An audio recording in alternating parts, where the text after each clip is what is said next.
Madame, Messieurs, merci de rester avec nous au lendemain des déclarations du président du Sénat évoquant la tenue du Congrès.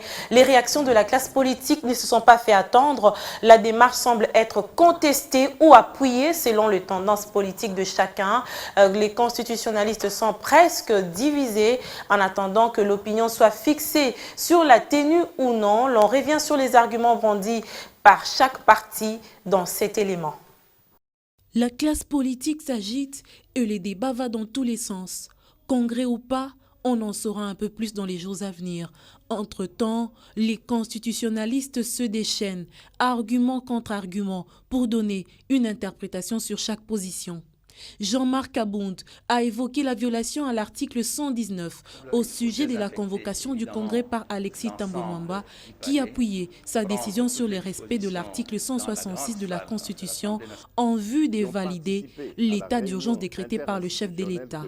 Les interprétations des constitutionnalistes sont totalement croisées. La Constitution dit que le président a proclamé, l'Assemblée autorise et puis la vie continue. Qu'est-ce que vous voulez encore? Ce sont les dispositions de la Constitution. Il y a un article 85 et puis il y a un article 119, il y a un article 144 et un article 145. Vous mettez tout ça en place et puis vous avez l'économie générale et le dispositif. Moi, je vois pas pourquoi les gens s'alarment. Les institutions doivent fonctionner en cohérence, les institutions doivent fonctionner en concertation, en harmonie. Donc, il n'y a pas de problème. Par rapport aux droits parlementaires, que ce soit congolais ou comparé, d'abord, on ne peut pas tenir un congrès pendant l'état d'urgence. La Constitution n'a pas prévu ça. Et s'ils veulent tenir un congrès, c'est un congrès qui doit être illégal.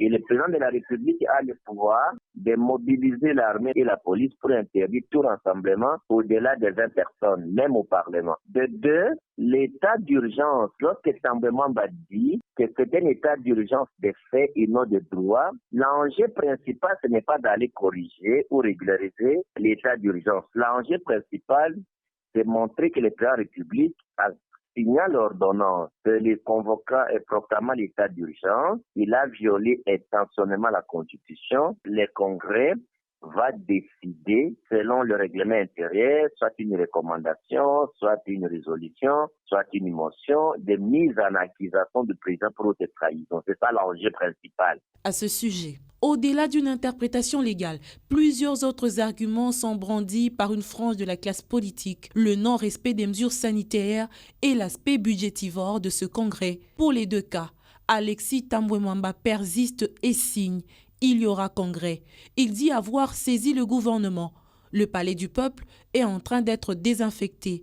Un communiqué du Sénat a réfuté toutes les allégations du vice-président de l'Assemblée nationale, Jean-Marc Abound, au sujet de 7 millions de dollars américains pour la tenue de cette rencontre. Faux, retoque le bureau de la Chambre haute du Parlement. Dans un communiqué publié ce lundi, elle annonce que les deux chambres se concertent avec le gouvernement en vue de dégager des chiffres exacts et raisonnables par rapport à la période actuelle. D'un ton ferme, le vice-premier ministre, ministre de l'Intérieur, affirme qu'il va faire respecter jusqu'au bout la décision du chef de l'État interdisant le rassemblement de plus de 20 personnes.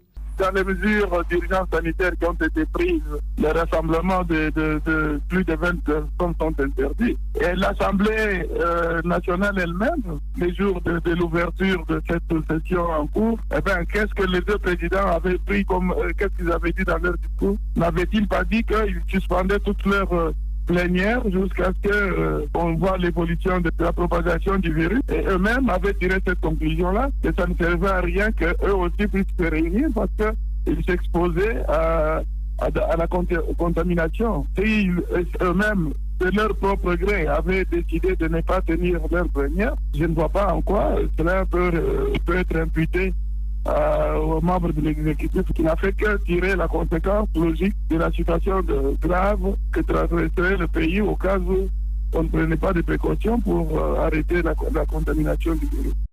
En attendant, l'opinion devra être fixée dans les jours à venir s'il y aura prolongation de l'état d'urgence sanitaire ou non. Les esprits avertis en appellent à une courtoisie interinstitutionnelle en vue d'étayer toutes les divergences.